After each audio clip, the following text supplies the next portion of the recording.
Mən bilməzdim ki, bu bizim Cabirlə son görüşümüz idi.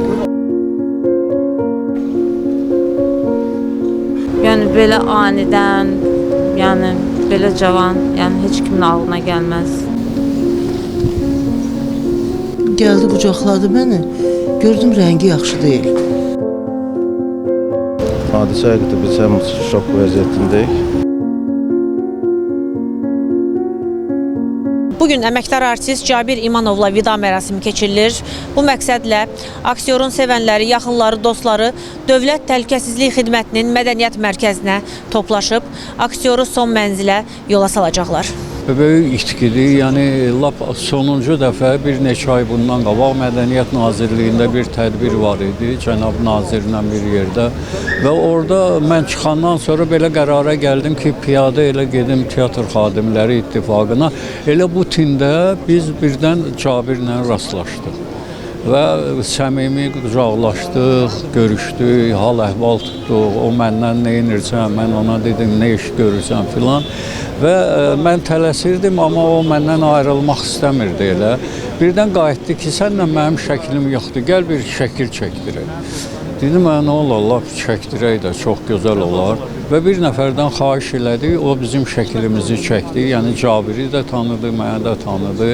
Və sonra şəkilə baxanda gördüm ki, Cabirin telefonunda çox gözəl bir şəkil alındı. İkimiz yan-yana gülər üzlə, belə gözəl əhval-ruhiyyə ilə. Və xahiş elədim ondan ki, sən o şəkili sonra mənim telefonuma göndər. Dedi, sən işə çatana qədər göndərəcəm və elə də oldu.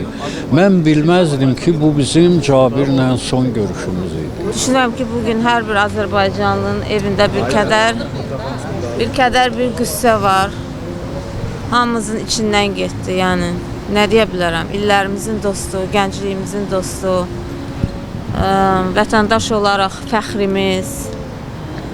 Yəni çox, düzdür, ölüm haqqdır da hamımızı gözləyir, amma yəni belə anidən, yəni belə cavan, yəni heç kimin ağlına gəlməz. 7 oktyabrda bizim burada tədbirimiz Üzeyir bəylə bağlı olmalıydı. O məşqlərinə gəlirdim mən bura. Axırıncı 5-ci gün gəldim. Burada bu foyedə. Mən oradan çıxanda gördüm burada gəzir. Burada qaranlıq idi. Dedim ki, gəldi qucaqladı məni. Gördüm rəngi yaxşı deyil. Dedim ki, Cabir müəllim, özünüzü yaxşı bilirsiniz. Dedi ki, yaxşıyam, narahat olmayın, ben sıxam. Güldü. Amma mən getdim evdə onun fikrini elədim. Mən də tələbəm də yanımdaydı. Dedim, qızım, mənim Cabir müəllimin duruşu xoşuma gəlmədi, ona nəsə olub. Mən deməli çəkilişə getməli idim və yaxın olan qız, mənim rəfiqəm dedi mənə ki, xəbərim var belə bir şeylə. İnanmadım əslən, düşündüm ki, yanlış bir məlumatdır. Dedi ki, yox, hamı paylaşır. Girdim, baxdım, şoka düşdüm. Heç inanmadım, inanmaq da istəmirəm. İndiyə qədər də yəni inanmıram. Və kaş ki, yəni bu xəbər yalan xəbər olardı. Sadəcə bunu deyə bilərəm. Allah rəhmət eləsin. İmanov ailəsini çox gözəl tanıyıram. Atasını Qorxmaz müəllimi.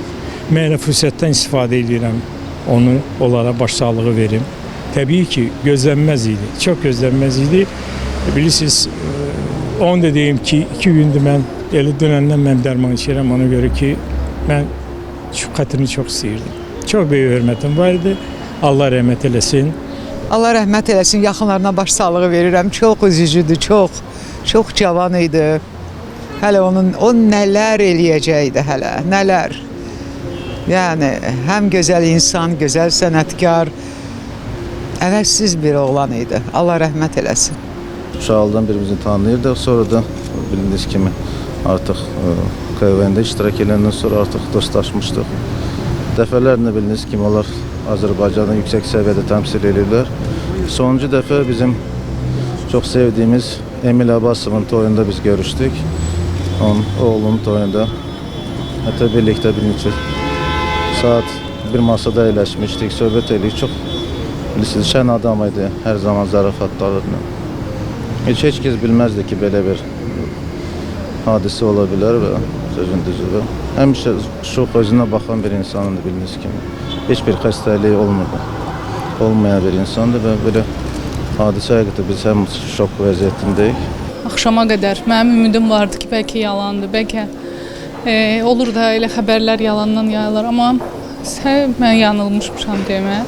Və sonra son nöqtə mənim üçün ən böyük zərbə o video paylaşımı oldu ki, necə yəni halı pis olub. Çox pis oldum mən, çox pis. Mənim üçün ümumiyyətlə son 2 ildə çox həssasam belə şeyə qarşı. Yəni mənim ətrafımda olan əziz insanlar istəyərəm həmişə sağ-salamat ətrafımızda olsun. Yəni belə.